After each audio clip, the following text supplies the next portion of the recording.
Luego de la muerte del dictador romano Julio César, la República Romana tuvo que enfrentar unos años muy complicados, marcados por la violencia. En poco tiempo estalló una nueva guerra civil que enfrentó a los líderes políticos más poderosos de la época. De este conflicto civil salió victorioso el hijo adoptivo de César, Octavio.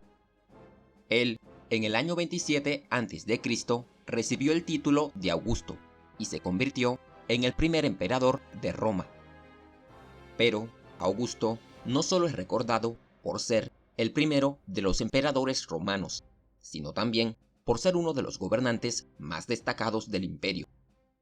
Bajo su liderazgo, los conflictos civiles finalizaron y Roma se convirtió en un fuerte estado centralizado. Así, inició un largo periodo de paz que se extendió por más de 200 años.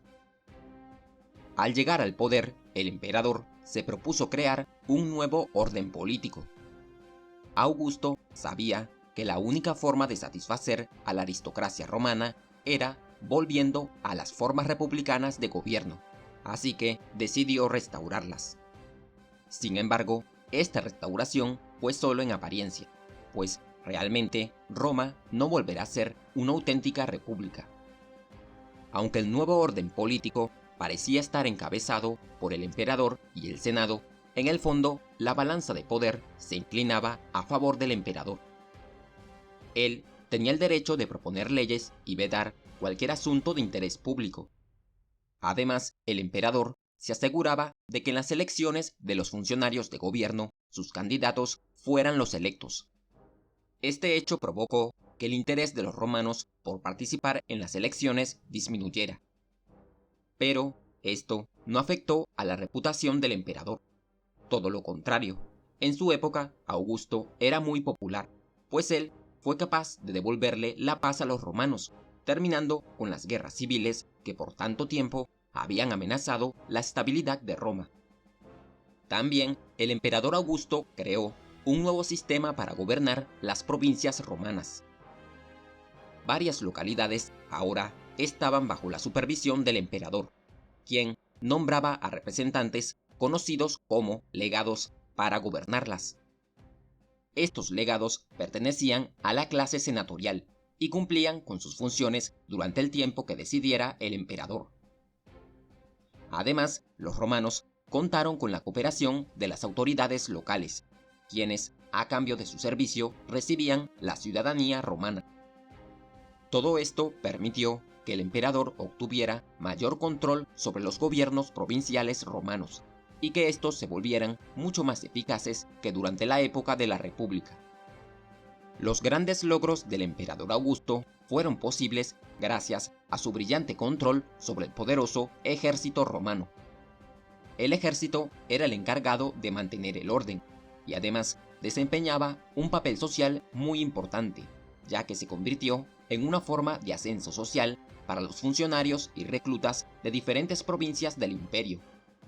Además, Augusto fue el responsable de establecer la Guardia Pretoriana, una serie de tropas conformadas por 9.000 hombres que tenían la importante tarea de proteger la persona del emperador. Con el paso del tiempo, esta guardia tendrá un papel muy importante en la historia de Roma, pues llegará a acumular tanto poder que será capaz de asignar y deponer emperadores. El emperador Augusto utilizó a su poderoso ejército para seguir expandiendo las fronteras del Imperio Romano. Él pacificó definitivamente a la península ibérica, conquistó los Alpes centrales y marítimos, y más tarde extendió el dominio de los romanos sobre los Balcanes hasta el río Danubio. Luego de esto, el emperador emprendió su mayor proyecto militar, la extensión del poder romano hacia las tierras de Germania.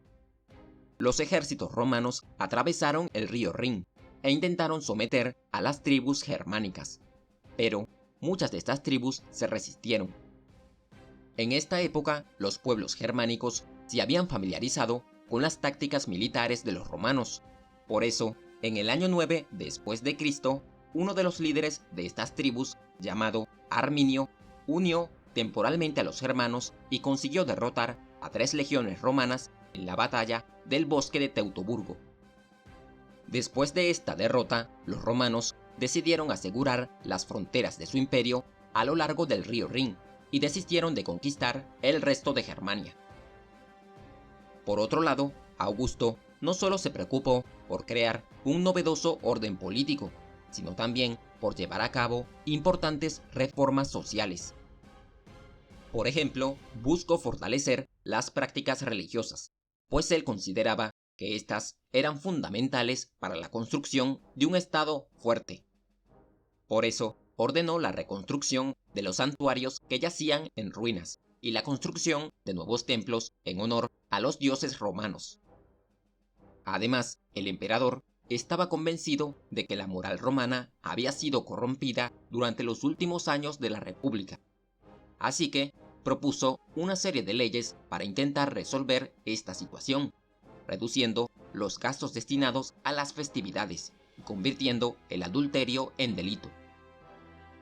Los tiempos de Augusto fueron testigos de una de las expresiones culturales más importantes de la antigua Roma, la Edad de Oro de la literatura latina. El poeta más distinguido de esta época fue Virgilio.